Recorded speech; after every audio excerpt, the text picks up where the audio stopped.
Bonjour à toutes et à toutes, c'est Théo de la Fondation Graça Machel Trust, responsable communication pour son programme Women Creating Wealth au Sénégal. Bienvenue à ce podcast Femmes créatrices de richesse Sénégal, où nous mettons en lumière les parcours, les défis et les réussites de nos femmes entrepreneurs. Aujourd'hui, j'ai avec moi Madame Adjisila. Bonjour Adjisila, Théo. ça va? Ça va Théo? Super, je te laisse la parole pour te présenter et nous parler de ton programme. Merci beaucoup Théo pour cette belle opportunité. Donc, je suis Adjiyacine Silla, Madame Silla, entrepreneur agricole et présidente de la coopérative agricole MTA, basée à Ndofane, Mouhidine Transformation agroalimentaire. Donc, nous sommes dans la production agricole et la transformation. Notre produit phare reste le dimbe, de la viande végétale à base de cordella pinnata. Merci. Super, wow, c'est intéressant ça. Alors, le thème d'aujourd'hui, c'est construire au-delà de soi-même. Ce thème qui vient un peu rejoindre l'une des composantes principales du programme, à savoir l'emploi des jeunes. Alors, et bien sûr, j'imagine que pour un programme, pour un business de cette envergure, vous ne travaillez pas seul, j'imagine. Donc, moi, je voulais savoir comment s'est passé ton premier recrutement, la première personne que tu as recrutée pour ce business. Comment ça s'est passé de ton côté? Merci Théo. Alors, je dirais pas je travaille pas seul, je dis je ne travaille plus seul. Okay. Parce que, comme vous savez, vous avez devant vous la plus grande singleton que la nature a connue. Oh wow. J'ai toujours évolué toute seule. Okay. Ce que je fais de par moi-même me satisfait plus. Yeah. Mais avec ce programme, j'ai eu un déclic. C'est-à-dire, j'ai senti que, oui, en travaillant seul, je me battais. Je grandissais, mais je n'évoluais pas. En fait, ça, c'est à mon avis, c'est un rapport direct avec l'évolution de la vie. Par exemple, si vous prenez les cellules somatiques, les cellules sexuelles, une cellule somatique peut grandir, mais il n'évolue pas, donne pas d'autres. Alors que les cellules qui sont à N, pas à 2N, eux, ils peuvent s'associer et donner quelque chose de plus grand qu'eux.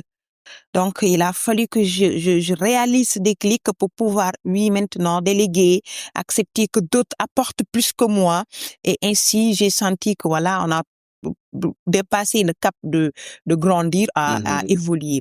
Alors, par rapport à mon premier recrutement, moi, je considère plutôt à l'étape où j'ai appris à franchir, à ouvrir une porte qui m'était un peu à la folie, quoi. J'avais peur. Effectivement. Parce qu'une fois, à 2024, je suis venue à Kaolack, je me suis installée. J'ai quitté Kayar, la zone des Niayes, où l'agro-business était, voilà, dans son tremplin. Je suis venue dans un milieu où on ne connaît pas ce que je fais. Quand dans le champ, ils quittent de l'herbe fraîche vers février, on me dit, mais où est-ce que ça appuie? Pour dire que vraiment, je suis fantôme dans ce que je suis dans ce milieu. Alors, je suis venue, je fais donc la commercialisation de semences certifiées et la gestion donc de ferme toute seule. Toute seule, à mon avis, dans mon état d'esprit, je pouvais. Et voilà, je me rappelle ma maman, comme toute mère, hein, elle sait que il y a des limites. Elle ne peut pas beaucoup donner, mais c'est juste auto-employé. Oh, wow. C'était mon premier employé. C'est beau, ça. Malgré que je ne payais pas, mais j'étais exigeante. Bah, c'est les mamans, c'est comme ça. C'est la vie, m'a dit Yacine. C'est ainsi que, voilà, un de mes oncles m'a dit, il faut vraiment que quelqu'un vienne assister, à t'appuyer dans le travail. J'ai dit, bon, je ne pense pas qu'avec ce que je gagne, avec la taille de cette entreprise qui vient juste de naître, que je puisse prendre une autre personne et pouvoir vraiment le payer. Parce que j'avais ce souci, amener un père de famille et ne pas pouvoir vraiment lui donner quelque chose qui peut vraiment satisfaire à ses besoins, malgré que je sais que je resterai exigeante dans le travail. Donc, je me dis, est-ce que ce sera possible? Il a réussi à me convaincre que, laisse-le venir. Donc, tu lui proposes ce qu'il y a ici et vous évoluez ensemble. Et il s'est installé. Voilà. Et depuis, comme j'ai compris que l'avoir, c'est le don. C'est quand on donne qu'on a. Et vraiment, depuis qu'il est là, le business s'est multiplié par 2.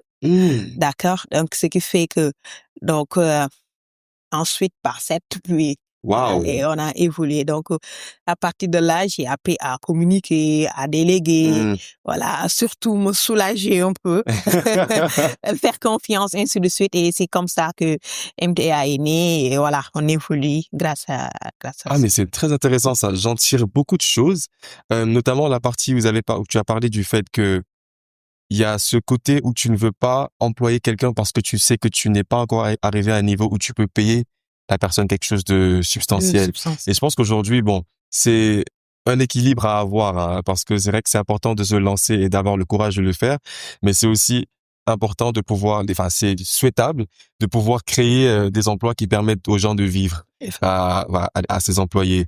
Et c'est très beau ça, je trouve. C'est très intéressant ça. Et je retiens aussi que euh, avoir des employés, ça t'a permis à déléguer, comme tu as dit, à peut-être découvrir de nouvelles phases de toi en tant que entrepreneur, en tant que business manager. Moi, je trouve ça très intéressant. En tout cas, c'est très, très, très top pour moi. Maintenant, je voulais savoir par rapport à, bon, selon toi, hein, par rapport à l'emploi des jeunes aujourd'hui, parce que j'imagine que, déjà, rappelle-moi, vous êtes combien dans ton entreprise? On est en 7 permanents et des journaliers qui sont, Super. voilà. Voilà. Donc, j'imagine, par exemple, par rapport à les employés que tu as, je sais que quand on parle d'emploi des jeunes, il y a cette différence de génération par rapport aux mentalités, par rapport à l'approche que les jeunes ont par rapport au travail et tout. Et aussi quand tu mets ça en lien avec les employeurs qui viennent peut-être d'une différente génération, les mentalités sont pas les mêmes. Du coup, comment toi tu vis ça en tant que propriétaire d'entreprise? Oui, effectivement, c'est pas facile, c'est pas facile. Parce que au Sénégal, les jeunes, c'est la phrase, je veux tout de suite. Ouais, c'est vrai. On a le sang chaud. Tout de suite. Et voilà, avec le réseau, on peut comprendre que ça ne peut qu'évoluer comme ça. OK? Alors, souvent, moi, je n'appartiens pas à une génération. OK? Je suis un pont entre Oh les deux. wow, ok. Voilà. Donc, souvent, je suis une tata Adi. Donc là, je suis, OK, une vieille parmi mes amis. Ouais, ouais, ouais. Alors, des fois, je me dis que pourtant, je suis jeune, hein, et j'essaie de me soudre dans eux. C'est ça, c'est bien. Ben, sinon, ce que j'ai à retenir c'est-à-dire la chose la plus importante que j'ai compris, c'est malgré qu'il n'est pas facile de travailler avec les jeunes, effectivement, c'est la réalité. Parce que, surtout dans notre domaine, l'agronomie, la patience est l'élément clé. La patience est l'élément clé. Et souvent, c'est ce qui manque à la Ouais, à la jeunesse. jeunesse, des fois. Des fois, je reçois un stagiaire, je l'ai pour 3 mois. J'en veux juste 2, mais il n'a pas le temps. Oh. Et pourtant, il a 22 ans. Ma belle amie, par exemple, elle en a 54. 54 stagiaires?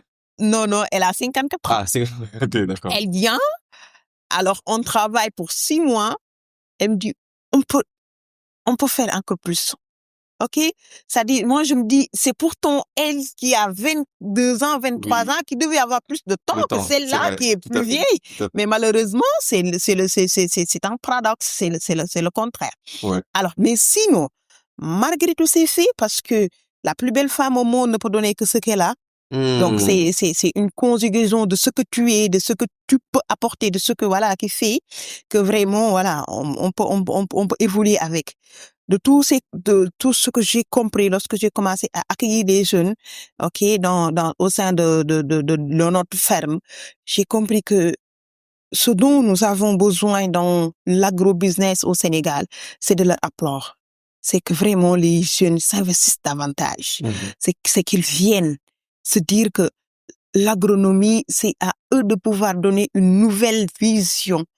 C'est à eux de pouvoir ouvrir les nouveaux portes parce que moi, je me dis, les premières générations ont fait tout ce qu'ils pouvaient faire. Oui, tout à fait. Et on en est à un déficit il nous faut de la chair fraîche pour pouvoir les franchir. Tout à fait. Donc, moi, c'est dans ce sens que moi, je ne cesse de les appeler. Donc, depuis, j'ai commencé à en recevoir et je continue à en recevoir, à en former, à, voilà, booster davantage qu'ils viennent apporter leur mainmise, leur étincelle dans ce flamme que le Sénégal a besoin de voir naître. Ah, c'est beau, hein, et c'est intéressant. Et je pense que ça revient à ce que j'ai dit de base lorsque je parlais des différentes mentalités. Lorsque tu as un entrepreneur, je veux dire un stagiaire, du moins, qui a le début de la vingtaine, j'imagine qu'il vient d'avoir sa licence et qui sent qu'il n'a pas le temps, qui veut tout de suite. Et je pense que dans ce genre de dynamique, c'est important d'avoir un manager qui comprend ce côté, ce désir de ce jeune de vouloir tout faire en accéléré et qui peut-être recadrer ce jeu. Donc moi, franchement, je trouve que c'est assez pertinent comme dynamique. Euh, Après, je voulais aussi savoir, euh, dans cette même lancée, est-ce que tu trouves les bons profits? Parce que aussi, maintenant que j'y pense, je me dis que l'agronomie, c'est c'est pas forcément ce qu'on voit partout. Je pense que c'est pas, surtout au Sénégal, c'est pas ce qu'on voit partout. Donc, je ne sais pas. Bon, là, tu me dis si je suis ignorant ou pas. Mais je veux dire que est-ce que c'est très facile de trouver les bons profils parmi les jeunes que tu emploies, ou bien est-ce qu'il faut qu'ils passent par une formation extensive? Ça se passe comment? Alors, par rapport au profit, machallah, les écoles de formation au Sénégal, j'en ai certains que je reçois leurs étudiants, Hmm. d'accord? Donc, le contenu de leur formation est parfait. En profit, c'est parfait. Seulement, ce n'est pas tout ce qu'il faut. Il faudrait donc d'autres éléments qui greffent pour pouvoir vraiment évoluer dans le milieu.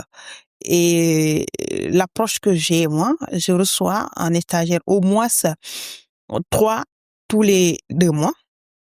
Donc, Ah, c'est très fréquent, ça. voilà, oui, oui, oui, oui. Ils en ont besoin. Ils en ont besoin parce que c'est un milieu où les données théoriques seulement ne peuvent pas permettre d'exercer. Oui. Donc, ils ont besoin de ce cadre d'exercer. Voilà, ce qui fait d'ailleurs que à un certain période, l'entreprise a besoin de mettre en service, mais je peux pas me le permettre parce que je dois les recevoir. Mhm. Je dois les recevoir. C'est au moins notre contribution à l'évolution donc de l'agrobusiness au Sénégal. Donc, c'est en ce sens. Donc, on reçoit, on forge, on partage, d'accord? Et vraiment, des fois, tu en as des profits qui se dessinent, qui sont tellement forts que tu te dis, waouh, il y a de l'espoir. Il y a de l'espoir. Ouais, il y a de l'espoir, il y a de la compétence. C'est les jeunes. Je ne veux pas citer d'établissement parce que si je commence, je ne pourrais pas tout donner. Mais en tout cas, un grand big up à eux, il y a de Wow, l'espoir. il y a Okay? de l'espoir. Ouais, ouais, ouais. Non, c'est bien beau de Mhm. voir ce sens de responsabilité que tu as à l'égard de ces jeunes. Quand tu parles du fait d'en recruter assez fréquemment Mhm. et du fait que c'est important d'ajouter à ces compétences théoriques qu'ils auraient eues à l'école et te placer vraiment en position de formateur. Moi, je trouve ça intéressant. Je voulais aussi savoir, donc, maintenant, au vu de tout ça, je voulais savoir quel type de leader est-ce que tu penses que tu es? C'est-à-dire que si tu devais te définir et dire que je suis un leader comme ça, comme ci, comme ça, tu te définirais comme quel type de leader? Et aussi, comment est-ce que ton approche a évolué avec le fait de gérer une équipe aujourd'hui? Je ne savais pas que je suis leader. Mais bien sûr que tu es Je leader, voilà, viens de le d'ici là. savoir, non, hein?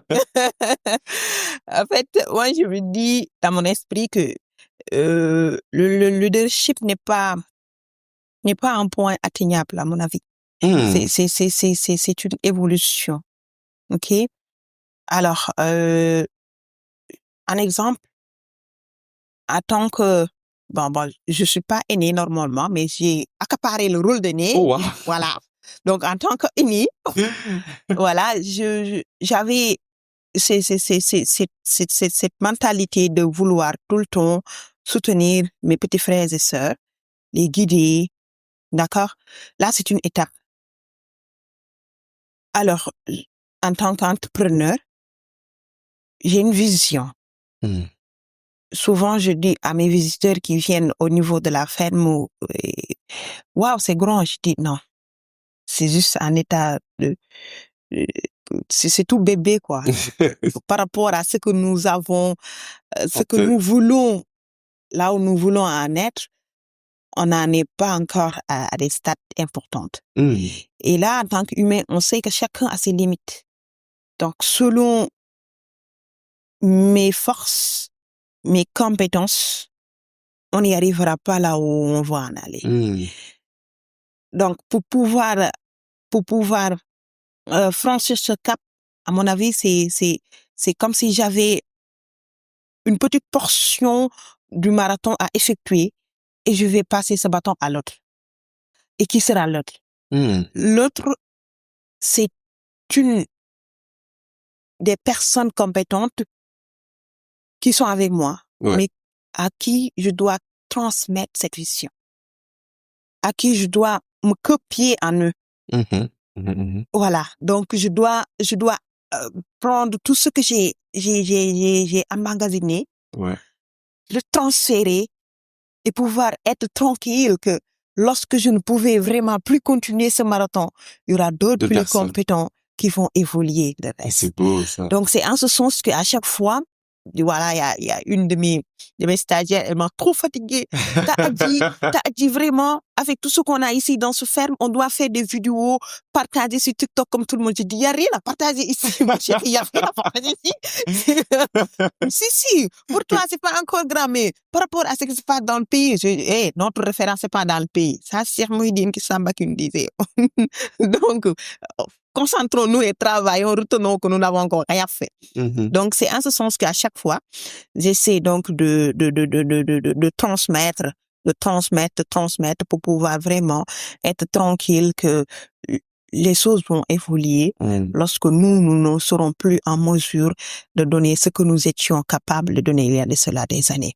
Donc, c'est en ce sens que, voilà, c'est ce type de leader que je veux incarner, être capable donc de regrouper, donner et laisser les choses aller, voilà, au-delà de ses compétences. Wow. Il faut vraiment applaudir Adjisila. Adjisila, c'est une grande philosophe et je suis vraiment ébloui plutôt par cette position que tu as sur pas mal de choses. Ici, je retiens principalement le fait que le leadership, c'est comme l'excellence. C'est un idéal vers lequel on tend. On tend vers l'excellence et on peut pas atteindre forcément l'excellence, mais on tend vers ça.